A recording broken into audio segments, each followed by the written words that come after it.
Ladies and gentlemen of the so-called free world, gather round for a tale as old as empire itself, the one where democracy's guardians fund the very monsters they later slay, for profit, of course.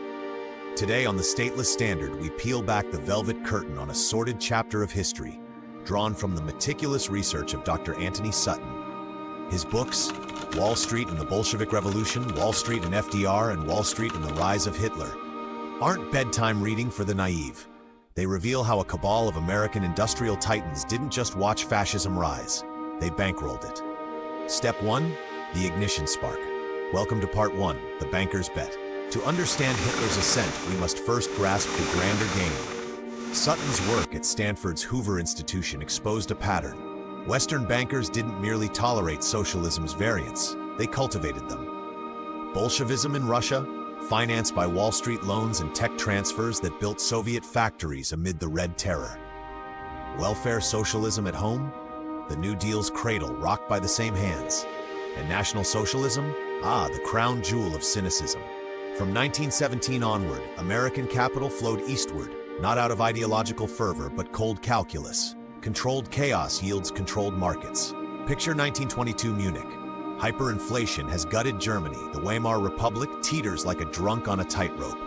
Enter Adolf Hitler, a failed artist turned beer hall agitator, preaching racial purity and revenge. His National Socialist German Workers' Party, a fringe outfit, scraping by on dues and donations. But whispers from across the Atlantic change everything. Sutton's Nuremberg archives reveal the first infusions, not from desperate Germans, but from Detroit's auto king, Henry Ford. Yes, that Henry Ford, the assembly line genius who penned anti-Semitic screeds in The International Jew. By 1923, Ford's Deutsche Ford Werke funnels vehicles and cash to the Nazis, earning Der Führer a personal shout-out in Mein Kampf. Ford's reward? In 1938, a Grand Cross of the German Eagle, the highest Nazi honor for foreigners, pinned to his chest while American boys trained for the war his money helped arm. Charming, isn't it? The man who revolutionized mobility also turbocharged hate, but Ford was just the appetizer. Hitler's botched 1923 beer hall putsch lands him in Landsberg prison, scribbling his manifesto on Bavarian notepads. Released in 25, he rebuilds, electorally, legitimately, they say. By 1930, the Nazis surge from obscurity to the Reichstag's second largest party. Coincidence? Sutton says no. Follow the wires. Bank transfer slips from the Delbruck-Schickler Bank in Berlin, controlled by Rudolf Hess, Hitler's deputy. These aren't petty sums. They're electoral war chests, funneled in 1932-33 to buy votes, bribe officials, and unleash the brown shirts. Who cuts the checks? Sutton's smoking gun. IG Farben, the chemical behemoth that would later gas millions, but also General Electric's German arm, AEG Telefunken. GE? The American icon powering homes and dreams? Indeed. Through share interlocks in International General Electric, U.S. executives held controlling stakes in AEG. And Osram? That lighting giant? GE's cartel partner, wiring Nazi propaganda with its bulbs.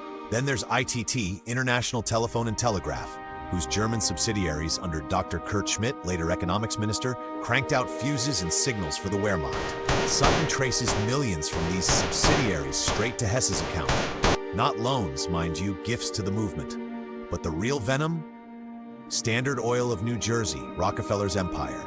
Germany had no aviation fuel worthy of the Luftwaffe. Enter tetraethyl-lead, octane booster extraordinaire, patented in Standard's labs. Sutton documents the 1920s tech transfer. Blueprints, processes, even stockpiles shipped to IG Farben under a joint venture. By 1933, as Hitler consolidates power, hydrogenation tech follows, turning coal into synthetic fuel, the lifeline for blitzkrieg. Without it, no panzers rolling into Poland. Standard's board, overlapping with American IG Farben. Walter Teagle, Standard's president, rubbing elbows with Nazi chemists. Cynical footnote.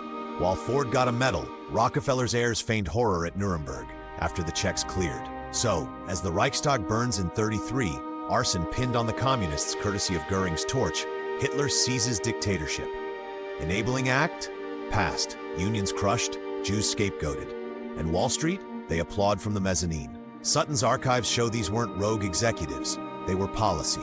The bankers who birthed the Fed in 1913 saw in fascism a bulwark against Bolshevism, a stable socialism to carve up markets. But stability for whom? Not the 6 million, nor the Allied dead. For the cartels, war was just another merger. In Part 2, we follow the blood money through the Blitz and beyond.